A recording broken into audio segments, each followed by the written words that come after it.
Ayan, ayan, ayan. Dumating na, dumating na. Halika kayo. Dali, halika kayo dito mga sisiw. Ayan. Dumating na yung sweldo natin sa Facebook. Ano? Ngayon, syempre, lahat naman tayo naghirap. Kasama ko kayo kahit saan tayo mapunta. Ano yung treat na gusto nyo ngayon? Sakto, naman yung sapatos ko. Sapatos? Pagod na eh. Oh, siguro deserve natin ng bago sapatos. Ako rin, oh. Pagod na, pagod na. Oh, sapatos na siguro. Tara, tara. Sakto, ano, sakto. Meron tayong nabalitaan na bagong, kumbaga, nag-reopening sila. Na mura lang yung sapatos, pero quality. Ha? Sa Kabanatuan. Oh, tara na. Tara, sasakay natin si Wiggy. Kaya si Wiggy.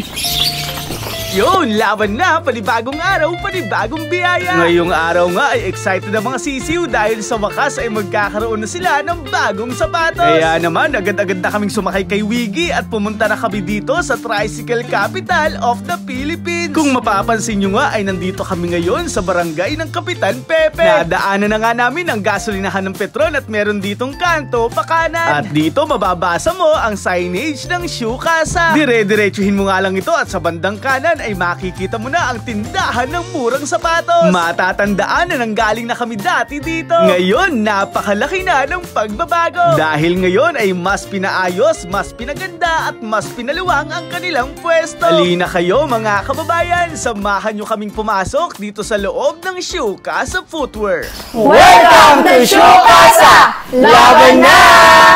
Yun, maligayang pagdating dito sa Shoe Casa Footwear na matatagpuan dito sa barangay ng Kapitan Pepe. Pagpasok nga namin ay agad na naming nakilala si Ma'am Tricia, si Ma'am Lovely at si Ma'am Jane. At ngayong araw sila nga ang sasagot sa aming mga katanungan at aasikaso sa aming pangangailangan. Talaga nga namang mapapansin mo ang napakalaking pagbabago ng Shoe Casa. Kung dati nagkakabanggaan ng mga customer dahil masikip, ngayon talaga nga namang napakaluwag. Nakilala nga ang Shoe Casa dahil sa halagang 998 pesos lang ay makakabili ka na ng 3 pares ng sapatos. Uunahan ko na kayo mga kababayan, ang mga sapatos dito ay hindi original. Pero siguradong bago, matibay at di kalidad. Matagal na nga kaming bumibili dito at talaga nga namang nagtatagal ang mga sapatos na ito. Iba-iba nga ang presyo ng sapatos dito. Merong 2 pares sa halagang 1,000. Meron namang 2 pares sa halagang 1,500. Meron nga rin mga mamahali na sa halagang 1,500 ang isang pares. Sa dami ng iba't ibang kulay, ng iba't ibang disenyo at sukat ay talaga nga namang gaganahan kang bumili dito. Tamang-tama nga ito sa mga katulad daming kabataan. Meron pang forma, meron pang pasok sa school o sa trabaho at may pang basketball. Meron pang babae at may pang lalaki. May pang bata at may pang matanda. Lalo na ngayon at malapit na ang Pasko, dito na kayo pumunta. Dahil sa ganda at tibay ng mga sapatos dito ay hindi mo aakalaing class A. Kaya nga ang mga sisiw hirap na hirap pumili kung ano ang gusto nilang sapatos. Batid ko rin kasi ang kanilang pagod at sakripisyo para matulungan tayong makatuklas ng bago dito sa ating lalawigan. At para nga sa inyong kaalaman, ang mga sisiw na ito ay mga estudyante. Kaya nga ganadong mamili ng kanilang pamasok. Kabado naman ako, baka mamahalin ang kanilang napili. Tara, tingnan natin kung ano ang kanilang nagustuhan.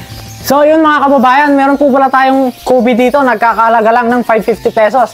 Sa dalawa po, 1K. Kaya ano po hinihintay nyo? Bili na. Laban na. Yung what's up mga kababayan, suit ko nga pala yung Lamelo. 1.5 isa. Yung ano pa hinihintay nyo, bilhin nyo na. Laban na ha. Yon mga ka-Noviciano, bumili na kayo ng sapatos na napakaganda. 550 isa and 1,000 dalawa. Laban na.